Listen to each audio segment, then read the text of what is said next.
Welcome. I'd like to call the September 3rd, 2015 meeting of the Barnstable Town Council to order. Good evening, Council. Brian Mantle from Centerville. Most of you know I'm the state representative for the 2nd Barnstable District. Plastic bags are the litter of litter in the environment. The danger and that they pose to marine animals is uncontested.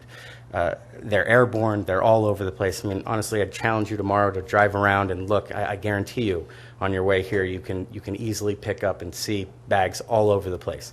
My name is Larry Gordon. I have been a Barnstable property owner and resident for many years. I am speaking at this time in support of the ban on single-use plastic bags. Here on the Cape, we live in a marine environment. We are surrounded by water on virtually all sides. It is all too easy for land-based trash to wind up in our waters. Is this a pattern we want to continue? I don't think so. My name is Nancy Ayotte. I'm from Centerville. Although I came to support the ban on plastic bags, I'd like to also find out if we can get a comment or some update on progress on improving the condition of the Craigville bathhouse. Charlie Hetzel. I live off C Street on Seabrook Road. We are inundated with the plastic bags blowing all around our neighborhood. Thank you, Councilor Hebert. I believe you're one of the authors of this. And then I'm just having heard Representative Mantle, and I'm looking right into the eyes of Jennifer Cullum, who's my council person. I was going to say that both of them, and probably some others of you, every fall, I think, or spring I guess it is, they're out there picking up the plastic bags, having a community cleanup. And I think passing this plastic bag legislation would be a very smart thing to do. Thank you. My name is Stephen Thomas. I live in Hyannis. I live in Precinct 13. And for full disclosure, I'm on the Renewable Energy Commission for the last 3 years. I was part of a group of people that started this momentum to ban plastic bags. And I'm not going to bore you, but a little story was my first job was bagging groceries in IGA. So I am that old. And we only had paper back then. There was no plastic, and this was from 1966 to 71. The average family of 4 uses an average of 18 plastic bags a week. That amounts to almost 1,000 plastic bags per year. So I'm a visual person, so one of these replaces 1,000 of these, okay, for $1. And you can wash the reusable bags. That's not an issue. Single-use plastic bags are a real pain to Department of Public Works because they plug up the storm drains and can actually cause floods. Burma and Bangladesh have banned plastic bags. Lois Fournier from Centerville. I'm speaking for Carol Lyle, who was here and had to leave, along with a few other people, as you noticed, perhaps, supporters. Anyway, she points out there is a ban on plastic bags in other towns, on the Cape, other states, other countries. She was in Switzerland. If you didn't have your own bag, tough. Her other comment, this is not a hardship to consumers, but more important, in USA, consumers are spoiled. It is totally irresponsible not to ban plastic bag use. The Sheila Place, Marston's Mills.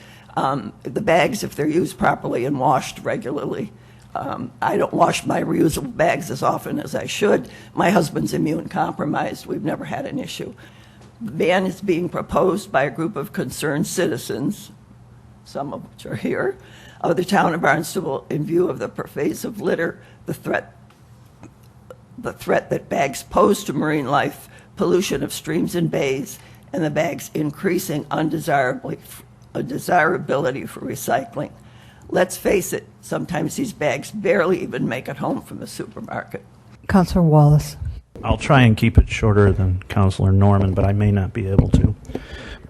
Yeah, right. Okay.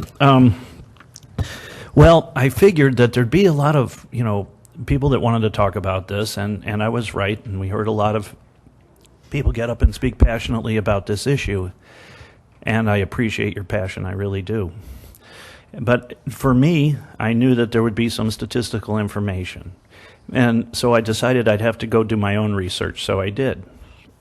And I started contacting things that I was concerned about that were in here was the wildlife that are along the coast. And you know, in Precinct 11, we have a lot of coastline, so this is a big concern. So I started interviewing people, and I started at Sandy Neck with the management there. And there had been no wildlife deaths due to single-use grocery bags witnessed by any of the management there. Of the manager there. But she did tell me I was looking at the wrong place and I should contact Cape Wildlife. So I did contact Cape Wildlife, and I said, what percentage, how many animals along the coast here die from ingestion of single-use grocery bags? And the lady on the other end of the phone said, that's the $64 million question. To me, that's a question people don't know the answer to. But she said I was really calling the wrong place, that I should try the Mass Audubon Society. So I did. I got on the phone. She gave me the number. I got on the phone, called the Mass Audubon Society, and the gentleman that picked up the phone told me he didn't know how many animals had died along the coast in the town of Barnstable from single-use plastic bags. But he said he wasn't really the right person to speak to. He said, I'll put you into this other fellow's voicemail and you can ask him the question. So I asked him the question and he never returned my call. So this massive killing, I mean, this, I don't even know what to call it. It doesn't really seem to be happening. At least I wasn't able to find any evidence of it. I'm sorry. But there is some more work that I did. I decided to research grocery stores and the costs of bags and things like that. And I call on stores. I'm in the wine business, as most of you probably already know. And I go to markets, and so I asked some of my market people, they told me that the plastic bags cost them 2 cents. And that the paper bags cost them 8.5 cents. And I thought, well, obviously, and I said, well, if we eliminate the plastic bags and you use paper bags for everybody, are you going to be able to absorb that cost? He goes, no, we're just going to pass that on to the consumer. I said, okay. So I asked that question of several other stores, and pretty much it was similar numbers. But the store that I frequent the most has 400 transactions a day. And you think it's a 6.5% increase, which is like roughly $11,000 a year. It'll cost the grocer that much more money that he's going to pass on to the consumer. That's just one store. So there'll be a lot of that, I think. The other thing that I think is also interesting, but people, the numbers are, my arithmetic is fuzzy because there's some people that still want to take a bag, 8.5-cent bag. There's some people that want to take a plastic bag, stick it in a paper bag, and fill up their stuff like that. And that even costs a grocer more. Those costs are passed on. So I realize there's going to be a cost to the consumers, and I'm just not seeing the wildlife, death rate by these interviews. But I wanted to also know for myself, because they were clogging storm drains. And there's no better road in the town of Barnstable to check out storm drains than Oak Street. They just replaced, I don't know how many dozen of them, but every 50 feet there's a storm drain. And it's a road that's really on a big hill. So water runs down one way and water runs down the other way, obviously. And it'll pick up garbage and get it into the storm drain. And sometimes these storm drains are just a few feet apart. And so I was looking to see if the bags were in the storm drains. Well, the storm drains were all clear, and the only thing I could really see down there besides water was a few leaves. I figured I'd see floating nip bottles, because when I was walking along the road, what I noticed was thrown out of the cars more than anything else was the 50 milliliter mini bottle.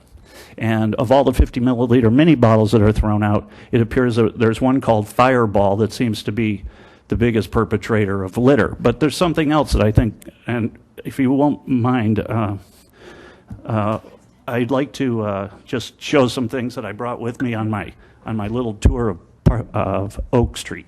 If you just make it quick, please. Yes, it's just going to take a little.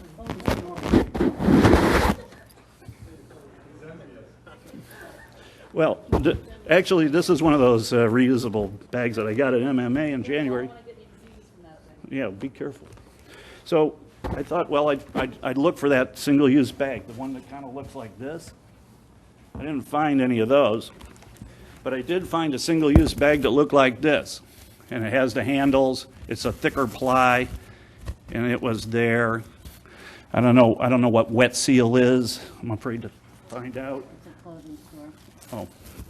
Then I found a sandwich bag. Bear with me. I think that's marijuana.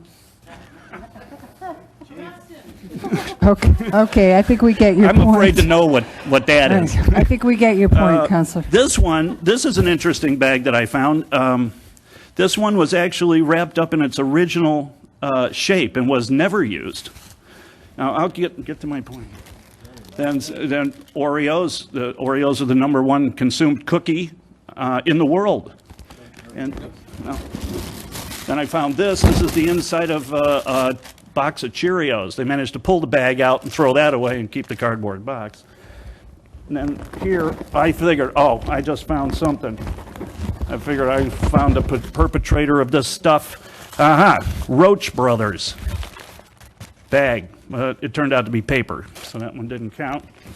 Then I went a little further down the road. I found an iPhone. And it works. I couldn't believe it. I plugged it in, charged it up, turned right on. I'm going to give it to... Oh, you're right. Hey, it says iCloud backup, NFL Pro 2014. Invite your friends to play. Can we wrap it up? It is getting late, please. I understand that, Madam President. Then here's one I think you'll particularly enjoy. Now, I'll tell you, I saw a lot of water bottles out there. Water bottles were everywhere. Now, here is Arcadia Natural Spring Water. They took out the bottles and threw the bag in the road, so now I'm sure that the bottles are not far behind. But the idea is that litter is everywhere. And today I drove from Orleans to Sandwich to get my eyes fixed, and that's a 38-mile drive, by the way. I didn't see any single-use grocery bags hanging from trees. I did see 3 sheets of Visqueen, enormous plastic sheets, a roll of bubble wrap, and every conceivable bottle type you've had. Milk bottles, plastic oil cans, radiator fluid cans. It was unbelievable what I saw. But I can't really say that I could identify any of those types of bags hanging in any trees. So I just don't see the problem as being a single-use bag. Hi, I'm Christine Greeley. I'm from Hyannis Park. I started taking a look around the town of Barnstable. And in the last several days, I have been driving around a lot. I have a lot of errands to do, things like that, and I shop here. And what I found is you have a litter problem. There's no question about it. But you know what you have a litter problem with? You have a litter problem with nip bottles. You have a litter problem with those filtered cigarette butts all over the place that people toss. You have a litter problem with paper cups from beverages all over the place. You have a serious litter problem with takeout paper bags and the paper containers that contain those hamburgers and other things. And most of all, you have a really, really serious problem with plastic water bottles and plastic drink containers. And it doesn't matter where you drive in this town, that's what it is. And I have to tell you, it took me 2 days before I finally found a disposable plastic bag by the side of the road. It was over on Pitcher's Way behind the sewage treatment plant. It does sound like we don't Just want... state your name, Oh, I'm please. sorry. I'm Susan Brinkerhoff. And it does sound like there's so many other problems, but let's not let this one get away just because there's all these other problems. And it is possible online to find fairly inexpensive plastic bags if you have to go that way. And how wonderful if we all started to bring our plastic our recycled, our our own bags from home, whether we went to the CVS. That's one place where we need to start thinking about, and to the mall and to the thrift shop. We need to have a whole new mindset.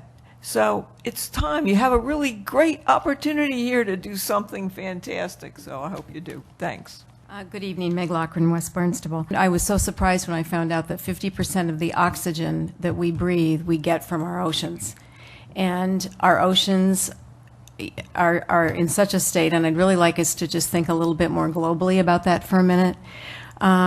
I've had the good fortune over the last 5 or 6 years to spend quite a bit of time in Hawaii.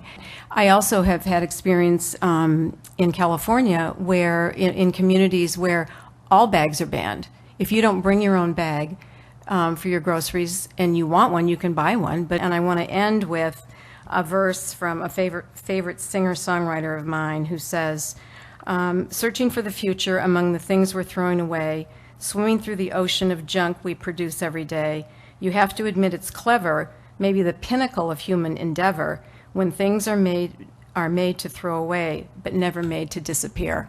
And could you tell us who that singer is? Jackson Brown. Thank you. Thank you. Anyone else? I am sponsoring this ordinance because I believe, as a marine community, we have a special responsibility to reduce the harmful impacts of single-use plastic bags. It is for the love of our families and fellow citizens' health, quality of life, economic well-being, and concern for the future generations that we take action today. Jacques Cousteau died saying that exactly 20 years after the oceans die, we will not be on this planet anymore. We are a tiny little planet, and I don't want to be the one who's responsible for not taking any action when we're talking about protecting your children. And my grandchildren have all left the Cape. My children have all left the Cape. So I am very, very concerned about our environment. And I do acknowledge that you are very, very careful about how you use those bags, and you don't misuse them, and you discard them properly. As we know, only 15 of the 351 towns, though, have accepted any type of legislation in this regard. And so for me, as you heard earlier tonight, it's usually about the process for me. I don't believe home rule is the place to try to legislate the action of the bagpackers inside every single facility. I just don't believe that's why I was elected. I don't believe that's why I'm here. This isn't a home rule issue. I don't want my daughter, who packs at Star Market, to put certain food items in the bag. Granny asks her for a couple extra bags. She slides them in the bag, walks out. Is it my daughter who gets the fine? Is it Star who gets the fine? They can have the bag, but they can't use it for certain purposes. You can wrap your fish and meat in it. Can you imagine getting to the end of a counter and we got 5 different bags and we're going, okay, and the line goes out for Labor Day? We're trying to legislate inside a business. I'm lost at the use of home rule for this purpose. You can't use some of our tools this way. So I won't be supporting it. This is item 2016-010, amendment to the Code of the Town of Barnstable General Ordinances by adding Chapter 195, single-use plastic bags, and amendment to, quote, Chapter 1, Article 1, non-criminal enforcement of violations, close quote.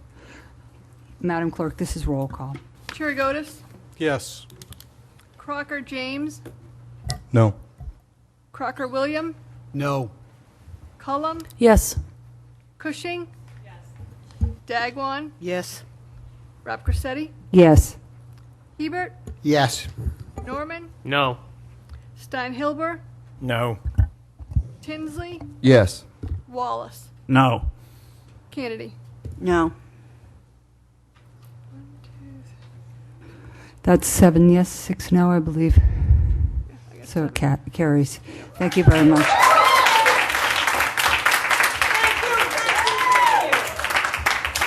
Okay, Point of order, Madam President. Councilor Will Crocker, if you'd read the next item, please.